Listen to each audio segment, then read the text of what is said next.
आकाश धरती को मानता है, उस तरह उसका जन्म से ही रिश्ता है। जैसे कि मनुष्य का जन्म 9 दिन और 9 महीने से होता है, उसी तरह आदिवासी की शादी ब्याह में भी जो रस्म मनाई जाती है उसको 9 को अंक को बहुत बड़ा महत्व दिया गया है। जैसे कि शादी की रस्म पूरी करते वक्त जो शादी में जो चीज़ें लगती है वो चीज़ें हर चीज़ 9 की बराबरी में होता है। जैसे कि अनाज लगता है, गेहूँ या जवार होता है वो 9 सेर होता है। हल्दी के खड़े होते हैं वो भी 9 होते हैं, और वो खारीक होता है वो भी 9 होता है, और जो खारीक और सुपारी जो होती है वो भी 9। इसी तरह से हर चीज़, और जो पैसे होते हैं जो लड़की को दहेज में वधु मूल्य के रूप में मिलते हैं, वो पैसे भी जो पटिया होता है, पाटला बोलते हैं उसको, पाटला जो होता है वो पूछते हैं सगाई के वक्त वो पाटला पूछते हैं, वो भी 9 फीट बाई 1.5 का ऐसा होता है। उसके ऊपर वो 9 सारी चीज़ें 9 भाग में लगा दिया जाता है, और उसके बाद में सगाई की रस्में जो पूरी हो जाते हैं। इस तरह से आदिवासी के ब्याह में जो है वो भी इसी तरह से। और जो आदिवासी को देवी देवता है उसमें जो यहाँ मोगी जो आदिवासी की देवी है, उस देवी को आदिवासी ने खेती का संशोधन लगाया है, यहाँ मोगी ने इस तरह से मानते हैं। और वो जो देवी है वो देवी अनाज का बीज जब फसल आते है, बारिश की फसल होती है, जंगल का अनाज पकता है, उस वक्त अच्छे दाने चुनकर वो देवी अपने पास रख लेते हैं, और रखने के बाद वो लोगों को थोड़ा दान देते हैं, थोड़ा मुठ भर दान देते हैं, और वो लोग आदिवासी लोग वो धान अपने जमीन में बो देता है, और इससे वो फसल बहुत ज़्यादा आता है। और इसी तरह से वो देवी को हर 12 महीने के बाद में वो अनाज वो बीज लौटा देता है। इस समय देवी के गीत गाए जाते हैं कि वो देवी वो गीत मैं आपको बता देना चाहता हूँ। उस देवी के गीत गाते हैं, चारों ओर फिरेली देवे यह मोगेरा के लो रज गो में लो देवे यह मोगेरा, चारी ओर फिरेली देवे यह मोगेरा के लो रज गो में लो देवे यह मोगेरा, चारी ओर फिरेली देवे यह मोगेरा हेलो दब गो में लो देवे यह मोगेरा, चारी ओर फिरेली देवे यह मोगेरा हेलो दब गो में लो देवे यह मोगेरा, हेलो दब गो में लो देवे यह मोगेरा, तन के पड़ले दे लो देवे यह मोगेरा, चारी ओर फिरेली देवे यह मोगेरा हेलो दब गो में लो देवे यह मोगेरा, तनु के पड़िले देलो देवे या मोगेरा, जतरो जोड़िले देलो देवे या मोगेरा, जतरो जोड़िले देलो देवे या मोगेरा, दुनिया चल पड़ेली देवे या मोगेरा, जतरो जो इस तरह से वो गीत आता है। इस गीत में जो दामू जी आप जो बता रहे हैं कि 9 का महत्व है आदिवासी समाज में, फिर उसके अपने देवी देवता भी हैं, है ना, और देवी से वो खेती के लिए वो बीज मांगता है, तो क्या अभी के समय में जब विज्ञान ने आपको इतनी सारी सुविधाएं दी हैं, क्या अब भी देवी आपको देती है? वो जो आदिवासी साहित्य है उसमें जो कथाएं है जो, तो वो देवी यानी मनुष्य थी, वो देवी नहीं थी, वो मनुष्य थी। चलिए दामू जी कह रहे हैं तो कि ये थोड़ा सा मेरे मन में शंका था कि देवी, क्योंकि देवी की जो संकल्पना है वो दूसरे किस्म की है। मैं आपकी बात को आगे बढ़ाने के लिए बंकिरा जी को बुलाऊंगा जो हो आदिवासी समुदाय से हैं। प्लीज़ आपके बाद वो बंकिरा जी आगे बढ़ाएंगे कि ये जो देवी देवता की जो कल्पना है आदिवासी समाज में, क्या वैसी ही है जैसा कि दूसरे समाज में है, चाहे वो ईसाई हैं, चाहे हिंदू हैं, चाहे मुस्लिम हैं? क्योंकि ये अक्सर अभी तक हुए सारे अध्ययनों ने एक बड़ा भ्रम फैलाया है। बड़ा भ्रम फैलाया ये है कि उन्होंने जो आदिवासी विश्वास है, आस्था है, उनको अपनी तरह देवी देवता, गॉड, परमेश्वर, ईश्वर, इस तरीके के लिए उसके लिए शब्दावलियों का इस्तेमाल किया। जबकि हम लोग जानते हैं कि आदिवासी समाज में, झारखंड के संदर्भ में हम आपको कह सकते हैं कि वो लोग बोंगा बोलते हैं, है ना, बोंगा बोलते हैं। वो बोंगा स्त्री भी हो सकता है, पुरुष भी हो सकता है। जेंडर का कोई विभाजन नहीं है, जैसे देवी और देवता में जेंडर का विभाजन है, क्योंकि उनके समाज में जेंडर का विभाजन नहीं है उस तरीके से। तो जब उनके दर्शन में जेंडर नहीं है तो फिर उनके किसी भी रूप में जेंडर कैसे आएगा? इस बात को हम लोग बंकिरा जी से सुनते हैं। आप अपना स्थान ग्रहण करें। जो हो समुदाय से, चाईबासा से आए हैं, सारंडा से, जिसकी चर्चा आजकल आप लोग बहुत सुनते हैं मीडिया में। जयराम रमेश जी बराबर जाते हैं और मनमोहन सिंह चिंता करते हैं कि देश की आंतरिक सुरक्षा खतरे में है।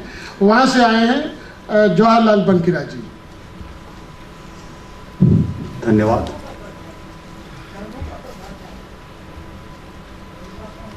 आदरणीय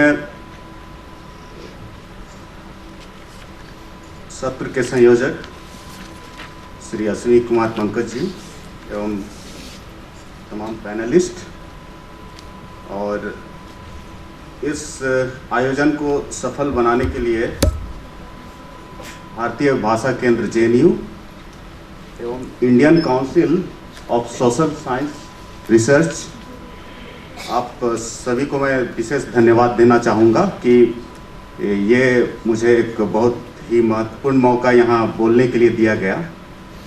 तो चूँकि 5 से 7 मिनट में ही अपनी बात रखनी है, मैं थोड़ा सा सब चीज़ों को बहुत थोड़े में रखने का प्रयास करूँगा। तो दरअसल हमारे जो ट्राइबल यानी कि आदिवासियों का जो धर्म है, उसमें सबसे प्रमुख है जीव सत्तावाद। तो उसमें है कि हम प्रकृति में एक ऐसी शक्ति का विश्वास मानते हैं जिसे बोंगा कहते हैं हमारे भाषा में। इसी को मानववाद भी बोला जाता है, जो कि वो ट्रोबियन या अन्य जगह के आदिवासी इस तरह से अपना धर्म का स्वरूप उनके बीच में उस तरह से है। तो एनी हाउ हमारे जो हो, मुंडा और संथाल, इनमें जो धर्म की परिकल्पना है उसमें सिंहबोंगा सर्वोच्च देवता हैं। सिंहबोंगा सुप्रीम गॉड के तौर पर उन्हें हम लोग पूजते हैं। उन्होंने ही प्रकृति और धरती एवं सृजन का जो भी काम हुआ है उनके माध्यम से हुआ है। तो वो हमारे सर्वोच्च देवता हैं। जब भी हम लोग पूजा पाठ करते हैं किसी भी अवसर पर, तो हम लोग उनकी पूजा करते हैं। और यहाँ चूँकि साहित्य में हम थोड़ा सा जो हमारे हिंदी साहित्य में लिखा गया है तमाम गैर आदिवासियों या आदिवासियों के द्वारा, उन रचनाओं पर थोड़ी थोड़ी मैं मतलब अपनी बात रखूंगा, क्योंकि आप सभी लोग शायद कुछ कुछ पढ़े होंगे हिंदी का जो भी साहित्य जिसमें आदिवासी जीवन पर लिखा गया है। तो पहला एक उपन्यास है, ये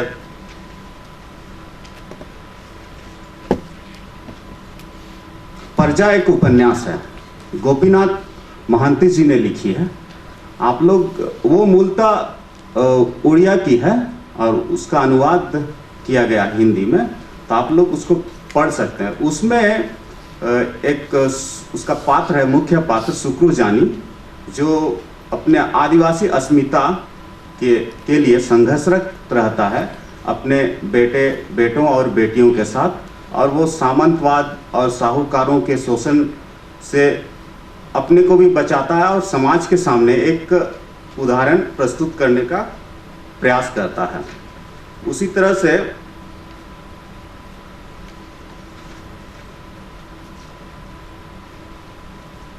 मारंगोड़ा नीलकंठ हुआ, यह महुआ माझी की लिखी हुई उपन्यास है। अभी हाल में काफ़ी चर्चित रही।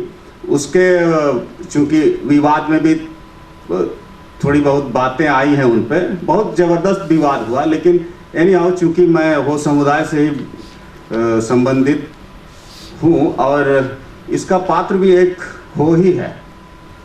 उसका नाम है सागेन लागुरी, जो कि मारंगोड़ा से तात्पर्य यहाँ यूरेनियम खनन और प्रोसेसिंग का जो वहाँ जादूगढ़ा में माइंस है, उसी को एक्चुअल में मारंगोड़ा कहा गया है।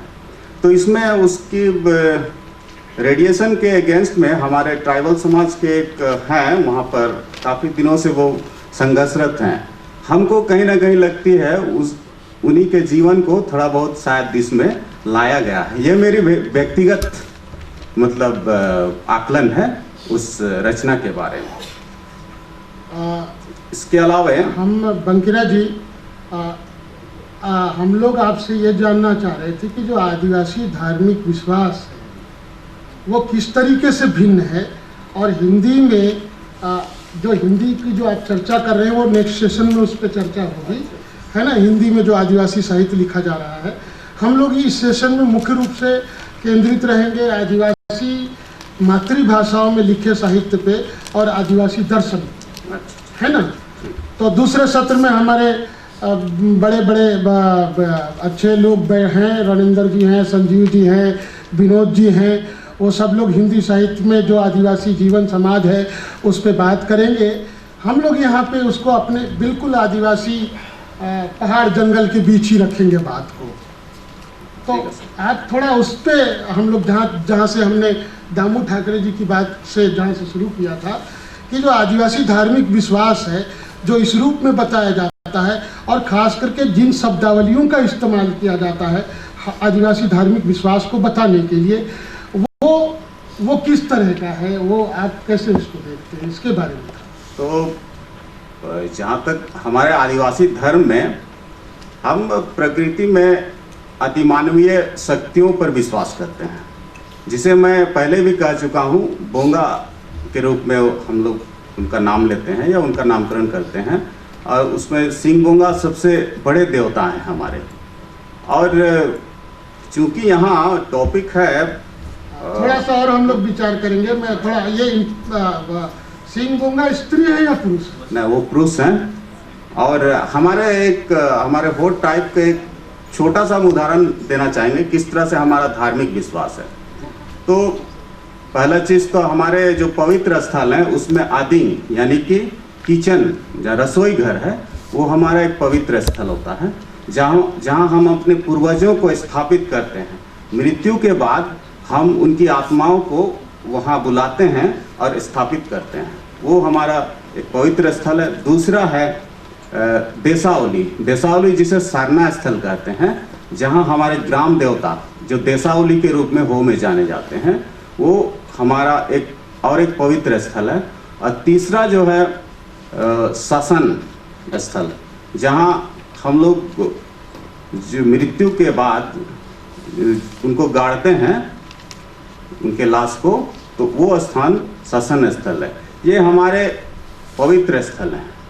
इसके अलावे भी जैसे मारंगुरु मतलब वो विशाल पर्वत, जहाँ हमारे जैसे सिंह बोंगा ने आदि पुरुष और आदि महिला की जो वहाँ उनको पहले बुलाया या वहाँ उन्हें बसने दिया, उसके बाद सृजन जहाँ से शुरू होता है, वो उस तरह का कॉन्सेप्ट है। तो जहाँ तक धार्मिक विश्वास है, धार्मिक विश्वास इसी के तहत है। उसके बाद जो स्त्री के रूप में नागे एरा बिंदी एरा वो भी हैं, जो कि देसावली के समकक्ष ही हैं, लेकिन देसावली से उनकी जो हायरार्की में वो नीचे है। तो फिर भी उनका भी योगदान है, क्योंकि बहुत से जहाँ से नदी का उद्गम होता है, पानी का जो उद्गम स्थल है, वहाँ पर पावनी, इस तरह के भी विश्वास हमारे बीच हैं। तो बहुत सारे देवी देवता हैं इसमें, तो इस तरह से हमारा विश्वास है। जी, बहुत बहुत धन्यवाद आपका, आप स्थान ग्रहण करें। और हम अब थोड़ा सा आपको ले चलेंगे झारखंड के उस सुदूर हिस्से की तरफ।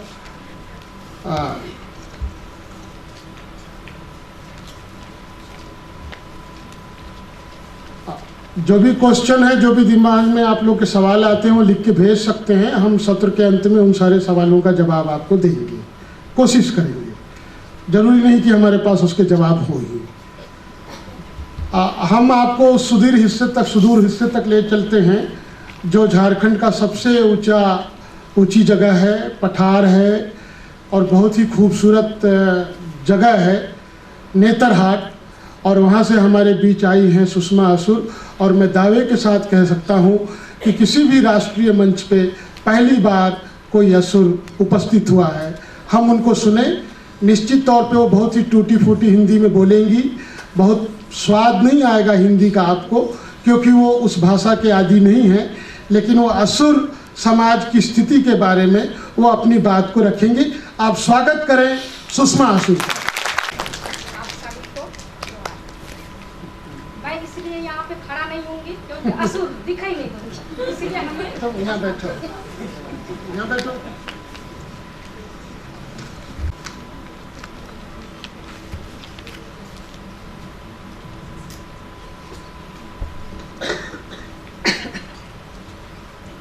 असुर लोग कौन हैं, कहाँ कहाँ रहते हैं, उनका सामाजिक स्थिति, शैक्षणिक स्थिति और आर्थिक स्थिति क्या है। असुर जाति आदि मानव जाने जाते हैं। प्राचीन काल से उनका मुख्य पेशा लौह उत्पादन करना रहा और उस लौह से वे विभिन्न प्रकार के औजार बनाकर जंगल पर और थोड़ा बहुत कृषि कर अपना जीवन गुजर बसर करते थे। वर्तमान में लोहा बनाने की परंपरा लगभग खत्म हो चुकी है और सिर्फ कृषि एवं मजदूरी पर निर्भर है। ये लोग काफ़ी मेहनती और शक्तिशाली माने जाते थे। वर्तमान काल में भी अपने परिश्रम के बल पर अपनी जीविका चला रहे हैं। असुर जाति को सरकार ने अब तक आदिवासियों में आदिम जनजाति के श्रेणी में चिन्हित किया है, लेकिन सरकार की ओर से असुर समुदाय को बचाने का किसी प्रकार से प्रयास नहीं किया जा रहा है। जानकारी के अनुसार इनका मूल निवास स्थान दक्षिणी छोटा नागपुर के गुमला, लोहरदगा, लातेहार एवं मध्य प्रदेश में है। गुमला जिला में चैनपुर प्रखंड, डुमरी प्रखंड, घाघरा एवं बिशुनपुर प्रखंड में है। चैनपुर प्रखंड number 1 Ligir, number 2 Kakrang, number 3 Dokapat, number 4 Lukungpat, number 5 Kotiya, number 6 Khatiya, number 7 Navatuli, number 8 Bhadiya, number 9 Korkot, number 10 Tilwari, number 11 Baglata, number 12 Lodma. Dumri प्रखंड number 1 Ganidara, number 2 Saretola, number 3 Harikona, number 4 Dawanaduru, number 5 Dinaskwar. Ghaghra प्रखंड number 1 Sanetangar, number 2 Garhatuli, number 3 Kulukona, number 4 कतरीकोना, number 5 Kachapkai, number 6 Purnadi, number 7 Bhelwari, number 8 Barnangpat, number 9 Ghaghrapat, number 10 Balatu, number 11 Ghughru, number 12 Ghorapatthar, number 13 Manatu, number 14 Biropani, number 15 पकेरकोना।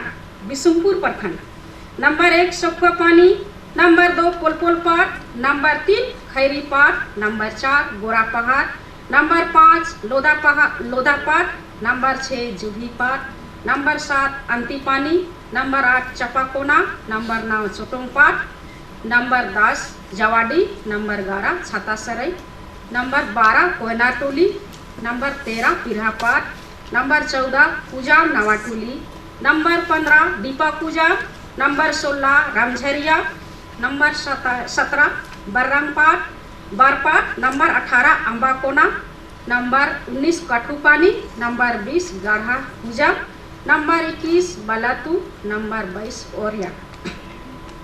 ये सब गांव के नाम है। जी हाँ, गांव के ही नाम है। सामाजिक स्थिति। असुर जनजाति का सामाजिक स्थिति एक दूसरे के साथ जुड़ा हुआ होता है, एक दूसरे के साथ मिलकर नियम अनुसार कार्य करते हैं, जिसके फलस्वरूप समाज के सदस्यों का सामाजिक जीवन नियंत्रित होता है, जैसे शादी विवाह, जन्म मरण, पर्व त्योहार एवं धार्मिक जीवन पर समाज मिलकर काम करते हैं, जिसमें महिला, पुरुष, युवा, युवतियों की समाज के प्रति जिम्मेदारी होती है और अपना काम नियमानुसार किया जाता है। असुर जनजाति का अब मुख्य पेशा सामाजिक स्थिति अब दयनीय है। उन्हें पर्याप्त भोजन नहीं मिल पाता है। लोग कष्टमय जीवन व्यतीत करते हैं। कृषि के अलावे जंगल से प्राप्त होने वाले फल, फूल एवं कंदमूल पर आश्रित है। जीवन मुख्यतः जंगल पर निर्भर करते हैं। साहित्य मौखिक रूप से जिंदा है पर लिखित अभी तक नहीं है। इसका मुख्य कारण शिक्षा का अभाव और रुचि की कमी है। भाषा की स्थिति असुर आदिवासी अपनी भाषा का प्रयोग मौखिक रूप से करते हैं। असुर भाषा का व्याकरण एवं शब्दकोश अभी तक नहीं है। असुर भाषा को अस्ट्रिक परिवार के भाषा वर्ग में रखा जाता है और ये मुंडारी से मिलती हुई भाषा है। गुमला जिला के चैनपुर प्रखंड, डुमरी प्रखंड एवं बिशुनपुर प्रखंड में निवास करने वाले असुर भाषा बोलते हैं। घाघरा प्रखंड में निवास करने वाले असुर अपने भाषा का प्रयोग नहीं करते हैं। किन किन समाज के साथ रहना हो रहा है। पठारी क्षेत्र में निवास करने वाले असुर निम्न समाज के साथ साथ रहते हैं। नंबर 1 उराव, नंबर 2 मुंडा। मैदानी भाग में रहने वाले असुर साधारण लोगों के साथ रहते हैं तथा उनका रहन सहन भी साधारण के जैसा होता है, जिसके कारण वे नागपुरी भाषा का प्रयोग करते हैं। इसके कारण असुर भाषा और सांस्कृतिक लुप्त होने की स्थिति में है। अर्थात हमारी जमीन, भाषा, संस्कृति के साथ ही हम खत्म होने के कगार में हैं। हमारी कुल संख्या 9000 के करीब है या सरकारी आंकड़ा है। आर्थिक स्थिति आदिकाल से ही असुर जनजाति का मुख्य पेशा लौहकर्मी था, परंतु टाटा, बिरला जैसे कंपनी इनका पेशा को छीन लेने के बाद उनका भरण पोषण नहीं होने लगा। तब उनका लगाव कृषि की ओर हुआ और आज वे कृषि पर निर्भर हैं।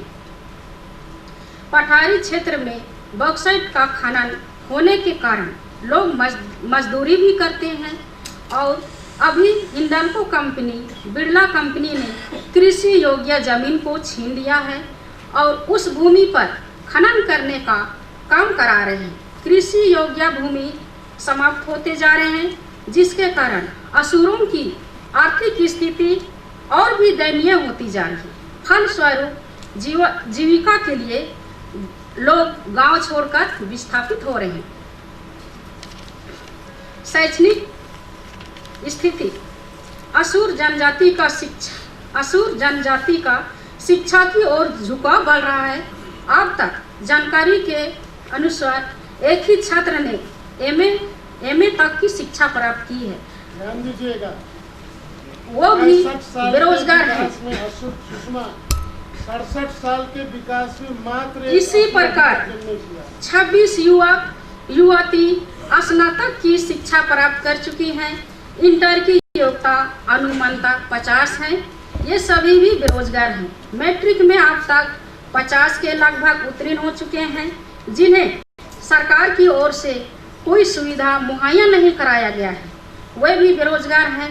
इस तरह शिक्षा की स्थिति में थोड़े सुधार के बावजूद शैक्षणिक हिसाब से पिछड़ा ही माना जा सकता है। इससे आगे बढ़ाने का प्रयास अपने स्तर से किया जा रहा है।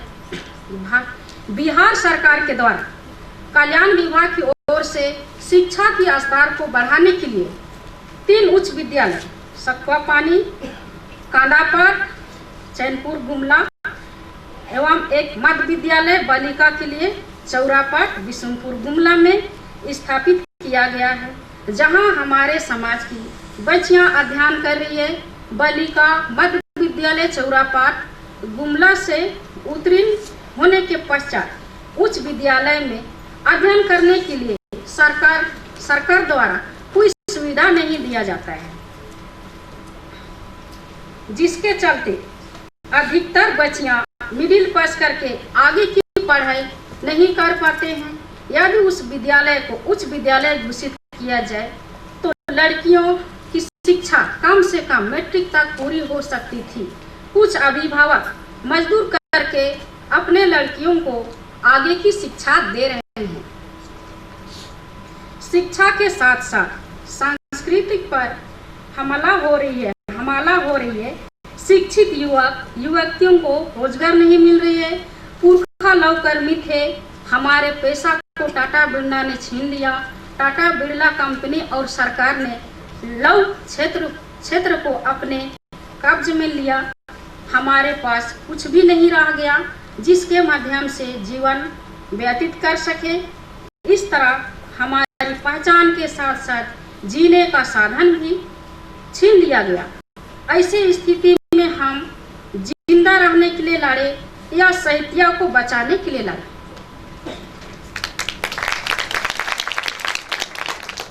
फिर भी हम जानते हैं कि भाषा ऐसी चीज है जो हमको जिंदा रखती है, हमारी पहचान को जिंदा रखती है।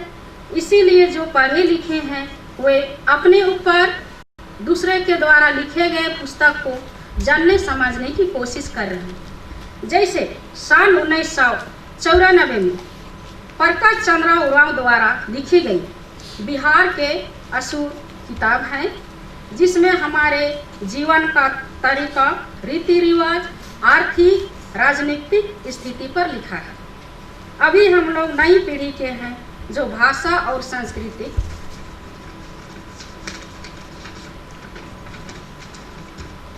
के महत्व को पहचान रहे हैं, जो खुद से भी और दूसरों के सहयोग से भी पुरखा का ज्ञान, परंपरा को बचाने की कोशिश कर रहे हैं। इसी बीच हमने झारखंडी भाषा साहित्य अखड़ा में यह विषय रखा कि हमारे पास डिजिटल कैमरा होता तो हमारे ज्ञान का संग्रह के लिए काफ़ी मदद मिलता। अखड़ा संगठन ने इसके लिए इंटरनेट और फेसबुक के माध्यम से हमारी आवाज़ को दुनिया तक पहुंचाई, जिसका असर भी हुआ। तथागत नियोगी जो इंग्लैंड में पढ़ते हैं, उन्होंने फोटो खींचने वाला कनक का डिजिटल कैमरा दिया।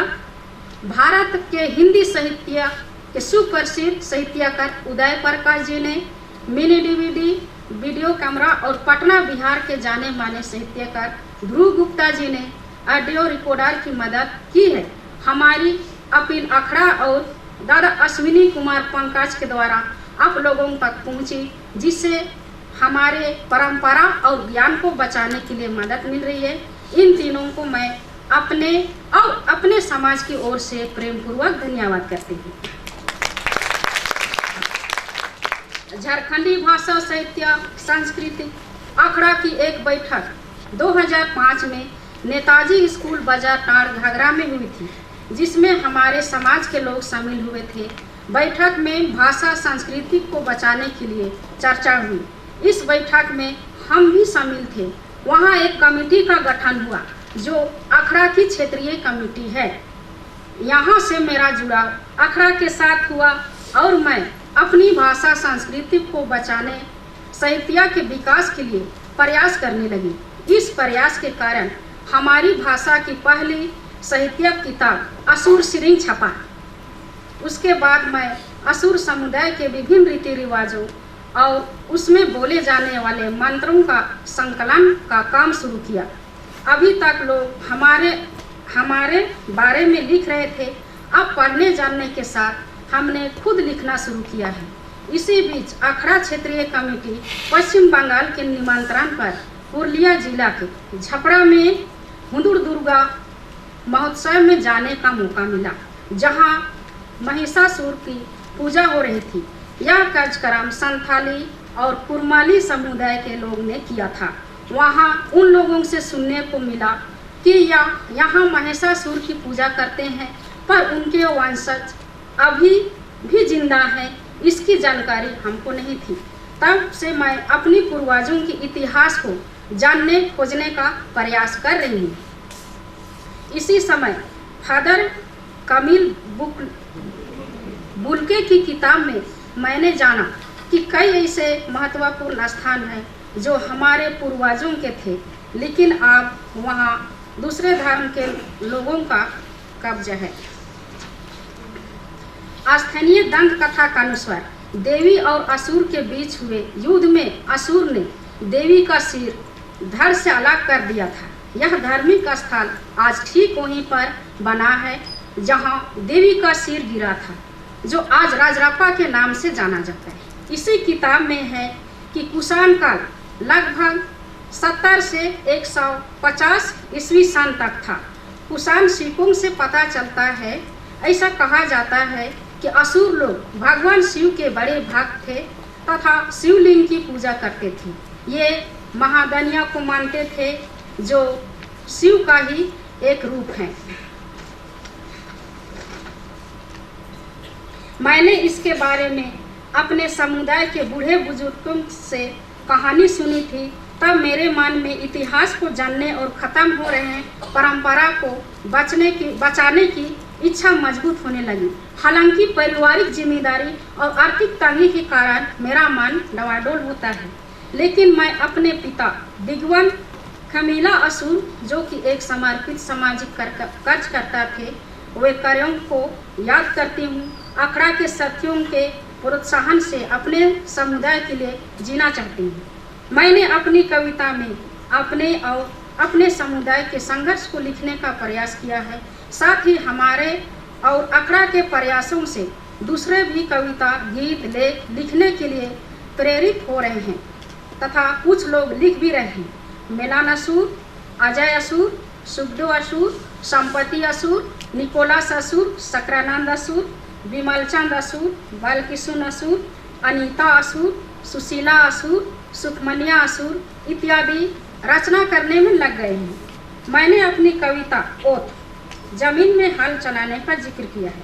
ओत तामरे नहल सिया मोले गुरुहेरे आम क्वांदो वीर पेरेक्वा। इसलिए मैंने इस कविता पर जिक्र किया है कि आज के मानव कृषि करना ही भूल रहे हैं तथा उनके कृषि योग्य जमीन पर सिर्फ घास ही उग रहे हैं। मैंने इस कविता में अपने खेतों पर हल चलाने के लिए कहा है और धान बोने के लिए। किन दिन कितना दिन। इस कविता में मैंने अपने क्षेत्रों पर बॉक्साइट खनन के लिए हिंडाल्को कंपनी को लीज में देते हुए देखा। तभी असुर मुंडा उराव अपने अपने कृषि योग्य जमीन को कंपनी के हाथों पर सौंपने लगे, सिर्फ रुपया पैसा के लिए। उकिन दिन ओत आखिरी कच्चा ढिबुआ तहिका, कितने दिन जमीन बेचने की रुपया पैसा रहेंगे। उकिन दिन टुकू खोखराया पे, कितने दिन तक आप पत्थर निकालेंगे। उकिन बेरारा नींद रे मेघ जपीड़ा लुटुर लुटुर, उकिन बेरारा नींद रे गुरु मुसु रास लेकन सिविल सिविल। कितना समय की नींद पर आँख झपकती है लट लट, कितना समय की नींद पर मधुरा जैसे मीठी मीठी। हम जानते हैं विकास का नाम में सिर्फ हम असुर समुदाय ही नहीं, झारखंड देश और दुनिया के सभी आदिवासी लोग इस समय में मुश्किल में हैं। पुराना जमाना से लेकर आज तक आदिवासी लोग को ख़त्म करने का साजिश रचा जा रहा है। इस साजिश का मुकाबला करने के लिए भाषा साहित्य बहुत धार वाला हथियार है, जिससे अपना दिमाग तो तेज होता ही है, सरकार और लुटेरा सबका भी दिमाग समझने में मदद मिलता है। हम असुर लोग इस हथियार से इतिहास, समाज और साहित्य में जो घास फूस फालतू का उग गया है, जिससे पौधा को जिंदा रहने में बहुत तकलीफ हो रहा है, जरूर साफ करेंगे, ऐसा विश्वास है।